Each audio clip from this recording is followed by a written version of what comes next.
Hi, I'm Perry Atkinson, General Manager here at theDove. Hey, check out our other videos and check out our website at thedove.us.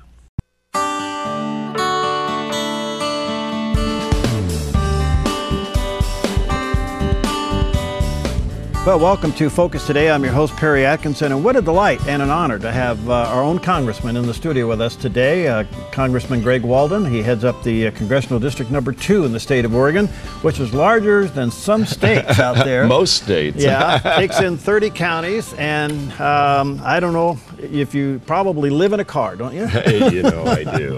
Good to see you, Good to see you. Welcome. Yeah, it's good to see you.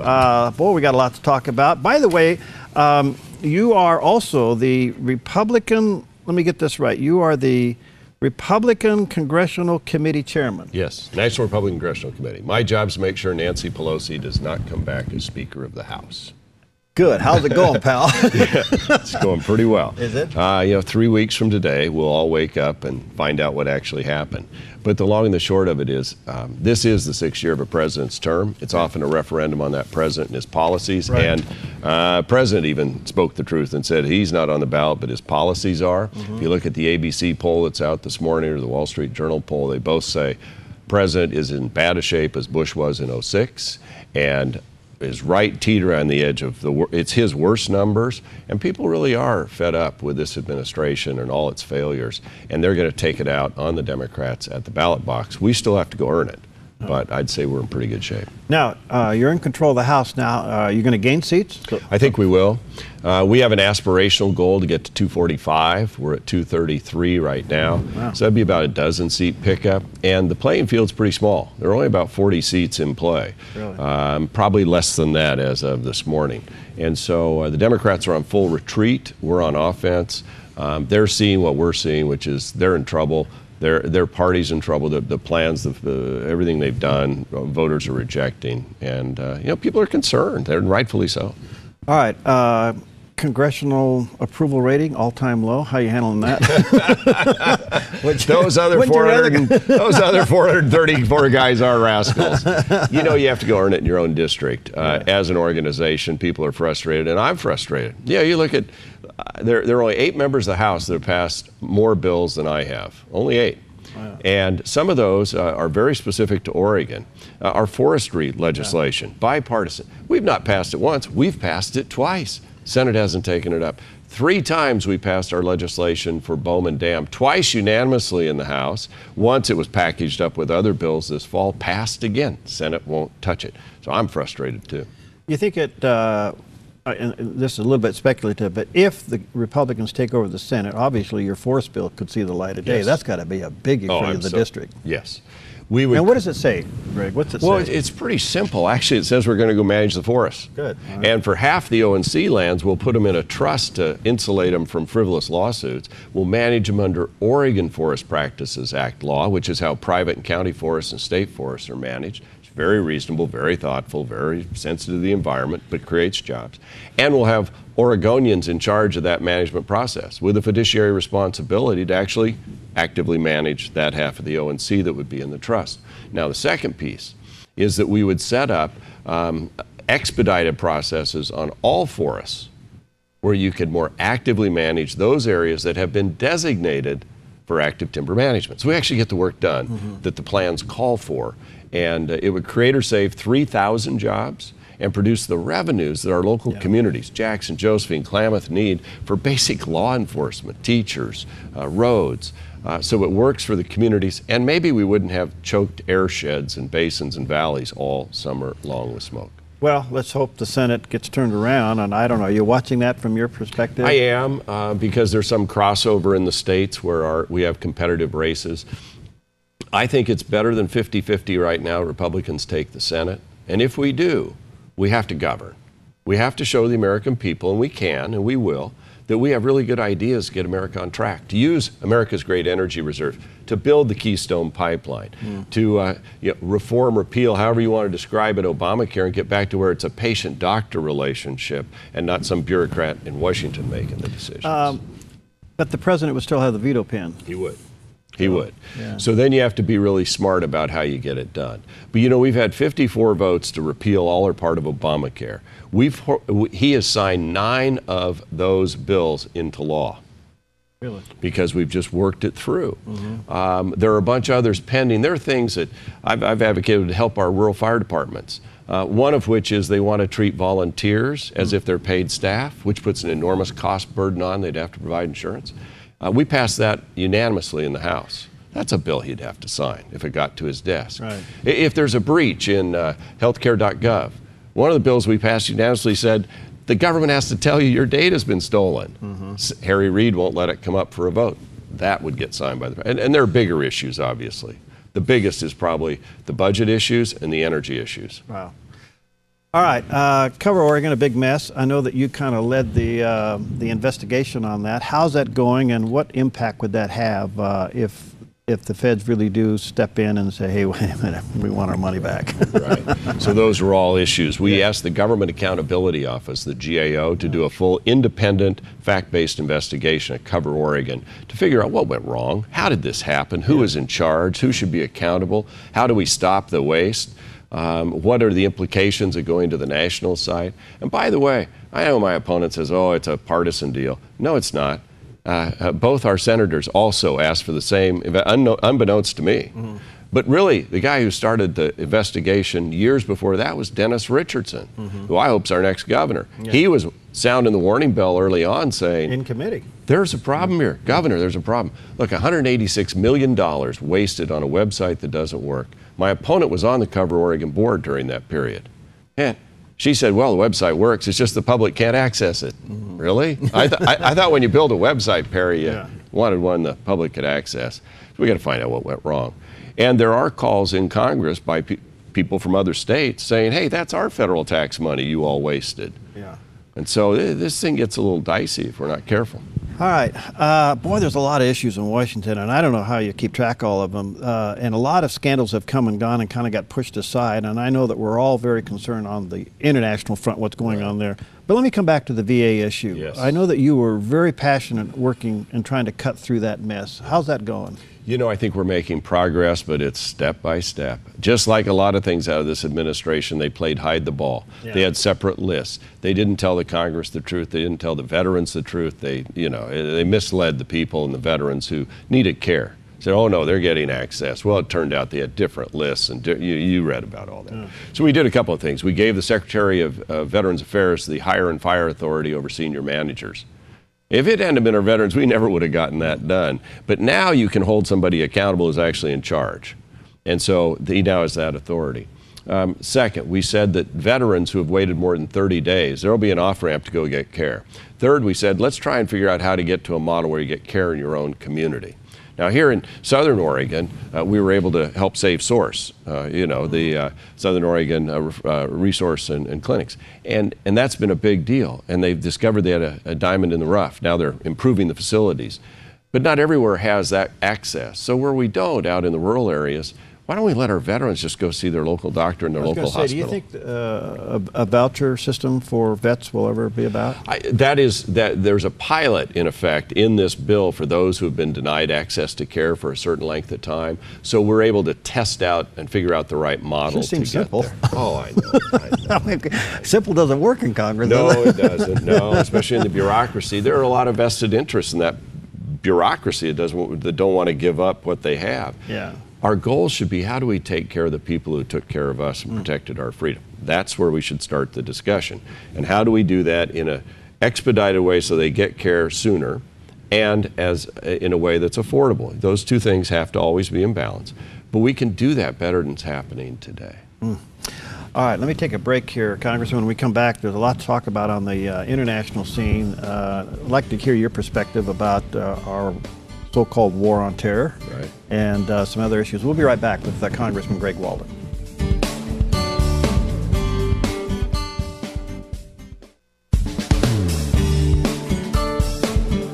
All right, we're back. Congressman Walden's with us today, and we caught him in between coffee breaks. Between Dutch Brothers and Human Being, actually.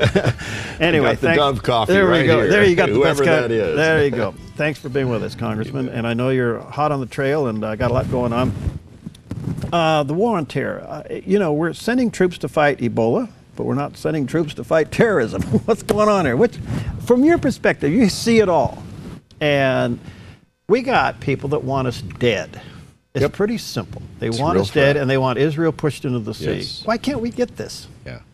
I think we get this. I don't think the administration gets this. Okay. And it all goes back to the beginning when the president did not get a status of forces agreement in place with the Iraqi government. And if you sort of read the history of that, the opportunity was there, the necessity was there. I don't think he wanted it, to be honest with you. Yeah. I think he wanted to get out of everywhere as fast as possible. He wanted the complete reset with Russia. By the way, how's that working out? Yeah. You know, he pulled back on the missile defense system in Eastern Europe, which those leaders had really laid themselves out politically to go along, and then we pulled the rug out from under them. They're still unhappy. I mean, we're following France. What's wrong with this picture? You know, and so there are two separate issues here. Obviously, Ebola we can talk about because it's a very serious threat, and I don't think they reacted quickly enough or more effectively enough early on. But second, it is going back to this terror threat. It is real. It is upon us. There are at least 3,000 people over there fighting in ISIS, ISIL, however you want to describe it, who have Western passports. That doesn't mean they're all U.S., but Europe, wherever, which means they have expedited ability to come and go. Now we're, you know, hopefully tracking all of them, but not all of them. And when they're tweeting from the White House and they're tweeting from, you know, Chicago saying, we're here, we're coming after you, you better take it seriously because we have no reason to doubt their intent. I mean, anybody that's barbaric enough to take knives to the throats of aid workers and journalists and put the video up on TV tells you these are not people that share our values about life. And so I think it's really essential. Now, as others have said before me, you know, an F-15 is not a strategy. Shooting down some missiles is not a strategy. Now, an air war is part of this, but you have to have somebody's boots on the ground. Now, when you've got such a reluctant commander-in-chief as we have right now, I need to know what that strategy is from start to finish before I would support such a move. Yeah. Meanwhile, there are fighters on the ground opposing ISIL that we should be working with and should have been working with a lot sooner. Why aren't we 100% behind the Kurds? It is a really good question. It is a. I mean, why are we just supplying them with everything they need? Because they'll take care of it. Right. They will. Yeah. Trust me. The Kurds know how to fight. Yeah. And so we should be supporting them, and we are in some ways. And you know, there's probably some things we're doing you and I don't know about, or I know about. I'd have to, you know, sorry, man, if I told you. But it's not enough, and it was slow. When the president threw the Intelligence Committee under the bus by saying, "Oh, they didn't see this coming," maybe he missed another of his briefings, because in our briefings we were aware a year ago that ISIS was building on the Syrian border. And the junior varsity? Yeah, you think? This is a highly sophisticated, extraordinarily well-funded, organized military that is not doing what Al-Qaeda did. Al-Qaeda would hit and run. ISIL is hitting and staying. Now that sets up opportunities and problems for them. If you're holding ground, you got to have a supply route to do that. Right. But they've acquired hundreds of millions of dollars along the way, sophisticated weapons along the way. Meanwhile, you got, you know, the Ukrainian thing going down with Russia, supplying them with these weapons that can shoot down commercial aircraft. And all of that's moving around. The president's been slow to act. Show me a place in the world, Perry, where under this president, our foreign policy is stronger and America's more respected. It's embarrassing. It's just embarrassing, but it's also very, very serious. And I think that the electorate is saying, all right, something's got to happen. Hopefully it shows up in the midterm elections that sets the tone for 16. But all right, you and I probably could chat all day on that. I'm just glad to know that you're there, because I would hope that if we have the chance to support the Kurds even more, we ought to do that. At least that's a start. This issue, by the way, will come up. The authorization for the ground activity and the supply was through early December. I don't remember the exact date. Okay. But it got us through the election, so we can get the politics of this issue, never be part of it. Okay.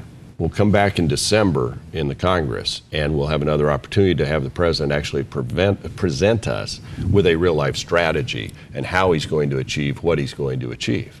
And so there will be a new opportunity. And you know things are bad when Jimmy Carter is attacking President Obama That's a for bad not day at having the a office, yeah. comprehensive strategy for the Middle East? Yeah, couldn't get any worse than that. All right, I do want to take a few moments on Ebola. The whole world's up in arms over this. We seem to see that CDC may even be confused. I want to be fair there, Right. but at the same time, this is serious stuff. Why aren't we doing confinements? Why aren't we doing Quarantines, quarantines? stop the flights. Why aren't we doing this? Why, See, that's where I'm at this point, is we need to overreact. Yeah. Because what we were assured could not happen has now happened.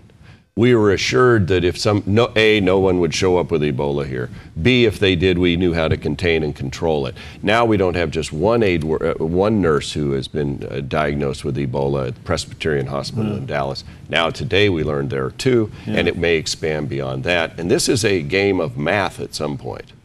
Because if you're infected, how many people did you get into contact with, and how many of those people get infected? How many? It spreads rapidly, and that's why I think at this point, given the assurances that I wouldn't take to the bank, I think you have to go backwards and say, stop. Let's not let anybody else in from those areas that potentially could bring Ebola to the United States. Let's back up here until we figure out how to get this right. How do you keep this a health issue and not a race issue? I mean, because it's clearly a health issue. Yeah, but I mean, you've seen some of these guys saying, "Oh, well, you're profiling and doing all these things coming out of Africa." The only thing I want to profile is: are you at risk of bringing Ebola to the United States? I don't care what you wear, how you talk, anything about that. It's health, and then we got to get to the cure. There just seems to be, Congressman, a real credibility issue on this with the administration. Every report we've heard has been corrected. We haven't heard one report that's been true. Somebody gives a report. On this topic or which? On Ebola. Yeah, well, you know what I'm saying? There have been a few others we haven't been able to take they're not contaminated. They are contaminated. Right. You can't get it. You can't get it. I mean, we don't know. I mean, now you're possibly facing public panic. We don't want to get to that point, right? Right. But we do want to get to where we can accept the assurances we're being given as being accurate. And so I was on the phone this morning with the chairman of the Energy and Commerce Committee, Fred Upton. They're having a hearing. I'm on that committee, but on the subcommittee on health and healthcare, chaired by Joe Pitts, we'll have a hearing, I think it's tomorrow, on this issue of Ebola. So we will hopefully get to the answers on what happened there in Dallas. How do we make sure it doesn't happen in any other hospital? And how do we get this thing pushed back before it gets away from us? Because if it grows exponentially, you got a real problem. All right, back to Oregon just for a moment. As you travel around the district, what do you see to be the top issue? Jobs and the economy. But I'll tell you, this Ebola issue is hot. The national security issues with ISIL is very big. And I think it's a referendum on incompetence in government. Cover Oregon. You don't have to get out the full word cover before people are just ready to throw something at the wall. Yeah. The wasted money there. That $186 million they blew on the website is half of a year's budget for all of higher education. You want to do something about bringing down cost of education? Let's spend the money there, not on a website that doesn't work. And now we're defaulting to the federal website anyway. Now you got a question of those who got the subsidies because we had an exchange. Do they have to pay those back? Because the law says if your state doesn't have an exchange and you default to the federal one, you don't get subsidies. So, I mean, there's just chaos, confusion. So people are mad about that. And in our district, Perry, as you well know, it's these forests, the lack of management, the lack of jobs, the smoke, the destruction of our watersheds, fires every summer. People really want a fix there. And we've got it for them. We've passed it twice in the House. All right, so hopefully the Senate turns. You can force the president to do some things on that. We're hearing it among some of the state races. Jobs obviously is it. Right. How do we improve? But it's interesting. I had some of the county commissioner candidates in, and they obviously want to see the forests opened up. But really, that's your jurisdiction, not theirs. Right. I mean, they can come and lobby you, but you've already we're all on the same page. But you've already put forth the bill, right? And passed it twice. Yeah. And they all, by the way, have passed resolutions in support of our legislation. I think it's all but maybe Multnomah County. Virtually every county commission in the state has taken a position in support of our bipartisan House-passed bill. If that was to pass, and you get it out there, just how how much of the economic impact how fast would we see it? It would take a while to ramp up. I don't want to say, oh boy, tomorrow, chainsaws are getting started up. But we have a year transition built into this legislation for secure rural schools. So you'd have a bridge for a year. And then there's some pretty tight timelines to get the agencies going. I mean, they're going to have to write some rules. They're going to you got to get sales going and all of that. So even if it were law today, it'd take a couple of years to get it set up and actually functioning. So that's why it's so imperative that we not waste time. It's why we passed it a year ago in September. Senate did nothing. And we passed it again this September. I mean, they may hold a hearing after the election on a different version that nobody's really seen or understood, that's not been run through the same models ours was run through the governor's task force. They've got an economic model. Peter and Kurt Schrader, I said, run ours through so we know. 3,000 jobs. So you're saying there's about 40 seats in play in the House that you would pick up, or you That's the wide range. Yeah, and you're trying to go from what number to what 233 number? to 245. Okay. That would be, if we get to 246, it's the biggest majority since World War II for Republicans. So you're moving in that direction. We are. Okay, and it looks good. 6 to 8 is what most of the independent prognosticators say today, 3 weeks out. Okay. Are they Tea Party types? Oh, it's all over the map. Is it? It's all over the map. We're a big country, and the House reflects. The only reason I asked that, because I think there's, the question is whether or not there would be a change in leadership at the House with Boehner, Speaker Boehner. You know, I don't think so. I don't think so either. Yeah. And he is our biggest campaigner in chief out there. He's literally been all over the country helping, and he's got the toughest job in Washington. Oh, I'll tell you. I used to say never, but I don't think I'd ever want his. Yeah. Especially in this, he's got to go get lectured to by Harry Reid and Barack Obama every day, because those are the other two leaders. Yeah. And so it's really a hard deal. And we're a diverse country. You get down in South Georgia, it's a different set of politics than the seat we may pick up in Maine. We may actually win a seat in Maine. There are 2 seats in Massachusetts that could well be in play. Perry, most Republicans, it's been so long, they don't even know how to spell Massachusetts. And so, I mean, seriously. So we'll have a broad spectrum in the conference going forward. But there are things we do agree on, and that is, how do you get deficit spending down? How do you get to a balanced budget? How do you free up America's energy reserves? There's no light between us to get the Keystone Pipeline built and the 20,000 per year jobs. By the way, where does that? How does that look? Stalled. Okay, it's Harry stalled, Reid won't even let it come up for a vote. So if he's gone, that'll be on the floor of the Senate within a couple of months, I would wager. We'll repass it in the House, because you got to start everything over. It'll be on the president's desk. Is he really going to veto that? He might. He might, but at least he won't be protected by Harry Reid from having to make tough decisions. Yeah. Right now, there are 380 plus bills the House has passed. 40 of them are Democrat-led that are just good policy. He won't even let those come up. I know you have to go to your next appointment. Sorry, I'm getting fired. No, you're fine. I know you have to go to your next appointment. Yep. Do you think the president is governing outside of his jurisdiction? In other words, he's abused his authority? Yes. So why aren't we pulling him up on that? We are. Oh. We have authorized in the House by a vote, which I supported, to go to court to sue over this failure to uphold his constitutional responsibility.